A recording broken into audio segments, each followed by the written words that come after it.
everybody, it is the Last Raider. We are back with another video.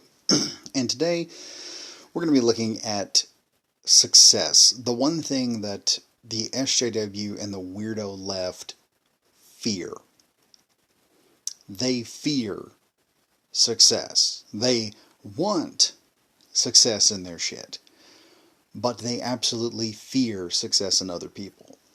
And this weekend, Godzilla vs. King Kong kind of showed that fear, just brought it out into the open. It's receiving record box office sales. It's beating Terminator Woke Fate. It is beating all of these weird woke movies that have come out. And it's basically just a big monkey versus a giant lizard, and the U.S. military just pounds away. And I have not seen it yet, so someone correct me in the comments if I'm wrong. I have heard rumors that Mecha Godzilla shows up, and I'm like, oh, you know, modern CGI with a good Mecha Godzilla. Just, I will say this: the Japanese, in my opinion, have done the giant kaiju movies the best because they still go back to the old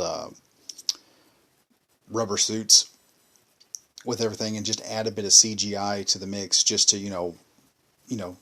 Shiny it, just polish it really good and make it, just make it superb. But this proves that SJWs, they've started losing their minds. They've started griping and complaining about it. They're already talking about how it's part of the alt-right and some other nonsense, that because the movie is not woke, it shouldn't be liked. They've attempted to review bomb the hell out of it. And the reason being is that they are afraid. They fear success in people who are not woke. The way the left works, and the way the SJW socialist types work, the communists that are in Hollywood right now, is they are trying their best to destroy any dissenting opinion. The thing you have to remember about that is they have to make everyone else's stuff shit or destroy them in order for their crap to float to the top. The idea here is, I can't run as fast as the other guy, so therefore I'm going to break his leg so he can't run anymore. It's not a, we're going to improve, it's a, we're going to cut down anyone else that starts to get ahead of us. To give you a prime example, what is that movie, The Dictator? Where the guy is running in the race and someone starts to catch up, and he turns around and first he fires the gun so he's got a head start, and then as people are catching up to him, he starts shooting them in the leg and shooting them and knocking them down, so they have to run with a GCW in the leg, and then he ends up winning. That's about how SJWs work. They're going to cheat all the way in. They're going to damage. We've seen this with Neil Druckmann recently. A small studio wanted to do a complete remake of The Last of Us, the original. They wanted to completely revamp it for PS5, and now Neil Druckmann has gone in and pushed all these people out. This small company, basically he found out what was happening and pretty much just kept shoving his people in there until finally he had full control over it and just pushed the small developer company out, even though all they want is success. But Neil Druckmann, he wants politics, not success. Politics doesn't provide success. You can't have politics and entertainment, okay? You can have propaganda, and propaganda can be a good thing. I'm not saying propaganda is bad, but you cannot inundate people with propaganda constantly. Because of this, when someone goes out and has success, it really hurts an SJW in both reputation, and it also hurts them in terms of it makes them very afraid and makes them very spastic. One of the reasons why is the SJWs have convinced companies over the years to pursue a unicorn over a stallion. Okay? You've got a whole bunch of stallions out here that big companies can ride. But the SJWs have convinced them that if they do a bunch of weird stuff, instead of putting oats and hay into the troughs to entice the stallions to come in, they're telling them, if you put these weird herbs in there, if you put these magic sticks into the troughs, if you fill them with sprinkles and gumdrops, you'll get this This unicorn will come out with a golden mane and it farts rainbows and all this other nonsense. It doesn't exist. Okay, it's like trying to find the lost city of El Dorado. It's like trying to find a city of gold. You realize that if there were a city of gold out there, people will have found it, and they will have taken all the gold by the time you get there. It does not exist.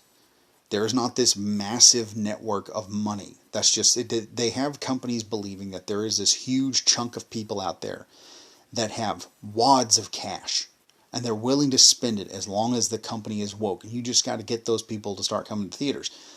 They're a minority.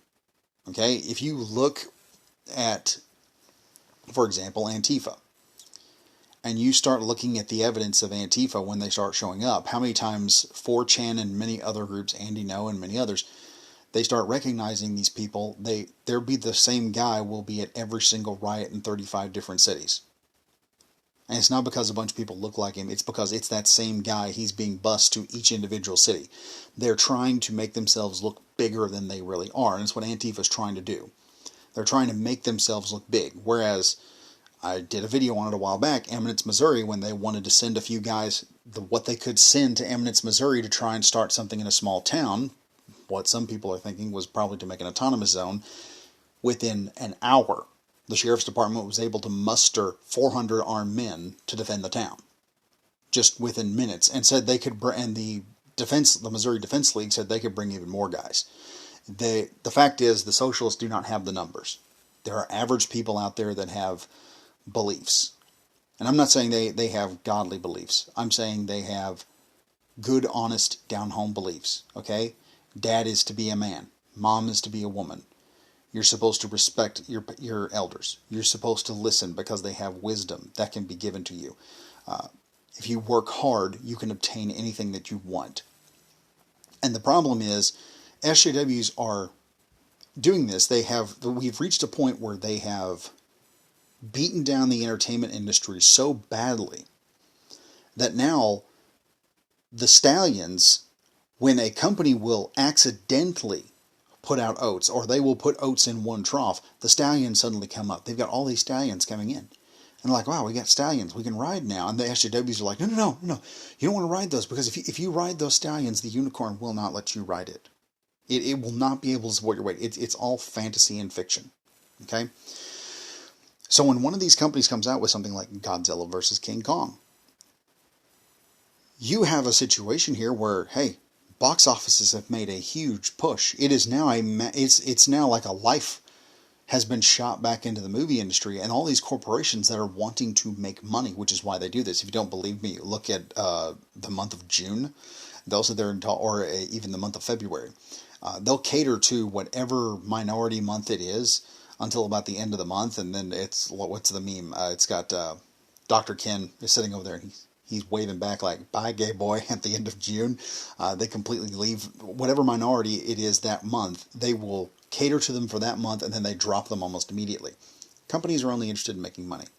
As long as they're being told, and they believe that, oh, if we go woke, we're going to get all this money. The moment they put out entertainment that's not woke, that can't possibly be woke. That is just fun popcorn flick. It makes, from what I'm understanding, $64 million. Actually, maybe up in the billions. I'm not sure. Someone correct me in that. I've only seen some of the stuff and what's happened. But what you have here is the fear of SJWs, is when these companies will look over, and I've said this before, companies and big corporations, big entertainment corporations, when they see Godzilla versus King Kong, it makes a shit ton of money. And even during COVID, when a lot of the theaters are closed, and Terminator Woke Fate, I think it was Yellow Flash said Terminator Woke Fate didn't even make near as much money, and the theaters were open. That was pre-COVID. Everyone didn't care. They went to the theaters anyway. They had no reason not to go. And you have a reason now not to go to the theaters, and people are just flooding the theaters right now with money. And it's like, these corporations are looking at these SJWs in their company, and they're like, why is it your shit doesn't sell like this? Why is it that we cannot make money all the time? Because there's a point where these corporations are going to realize, and SJWs know this. It's not that they don't know. They know this. They know that enough successes from average people, I'm not talking about right-leaning people, I'm talking about everybody in the middle, who have enough successful movies, who have enough successful games, who have enough successful comic books, who have enough successful tabletop games, when they start beating the crap out of all the SJW shit, and I mean literal shit, that is sitting within our companies, that is in our movies, that is in our comic books, when these corporations start seeing this, they're going to put two and two together eventually. They just need to be hit with enough information. Right now, you already have this happening with Disney. Disney, a while back, they had the entrepreneurs that were in there, the people, the investors, and two of them began asking questions about what was happening with Kathleen Kennedy and everything else. So there's already a movement within the investors there. They're already starting to, some of them have already put two and two together. The rest of them are going to start putting two and two together before long and realize Kathleen Kennedy is a problem. There is only so much money you can waste from an investor before they finally get together and start making demands. That's why I tell people, you need to support what's successful and support what's not. What I do right now, the big thing me and my kid are in, we're in the Star Wars X-Wing game. Today, me and her, we bought 2 sets. We got our Scum and Villainy set started up. She bought another B-Wing. And we have decided the only things we're going to support are the Clone Wars factions. Maybe, if we get to that. The Scum and Villainy, because we love the Scum and Villainy. And the old Rebellion and the OG Empire. I don't care about the First Order. I don't care about the Resistance. We're not buying those ships. I will not buy them. I will not support them. Anything that is woke Disney is not going to be bought. Anything that's old school Star Wars, yeah, we're going to. And you can see this now as old school Star Wars is Lucasfilm is starting to go back to the Legends canon. They're pulling all this stuff out because they're like, shit, we can't make money with our woke shit. It doesn't make money anymore. We've got to fall back to the old stuff. You're going to see this starting. This is going to be a turning point. The investors eventually are going to be asking, if old school entertainment, if the old extended universe makes money now, why did we throw this into the trash? Why didn't you lead with this and we wouldn't have lost all these billions of dollars? These are the questions that'll start happening, and that's what customers have to do. We have to vote with our dollar, and we have to force the investors to see the error that is going on. We have to force them to see that this is not what we want. Because eventually the excuses of, oh, well, these are just toxic man babies is not going to work. They're just going to look at them and say, well, why are these toxic man babies have all the fucking money in the world to shove billions of dollars into these products, but you're ignoring the $1 billion for money that you've been promising us that's never materialized? Eventually, people will recognize the lies. And that's what we as customers have to do. We have to vote with our wallets. I plan on watching Godzilla vs. King Kong. Tell me, y'all, in the comments how y'all thought about it. I also want to take my 7-year-old daughter to it. Tell me if it's appropriate for a 7-year-old kid. I just need to know if there's like any sex or anything inside of it. My wife is like, oh, it's PG-13. There's usually like sex and stuff in PG-13 movies. I don't think there is any in Godzilla vs. King Kong. It would seem weird that they would go the Internet 34 route. But please tell me if there is. I would like to know. Because I want to do a movie flick with my kid, and I want to go watch a monster movie with her. Anyway, folks, tell me what you think in the comments. Be sure to like, comment, as usual, and subscribe. Hit the bell for notification. And as always, stay safe, stay frosty. I'll see you guys in the next video. Bye-bye now.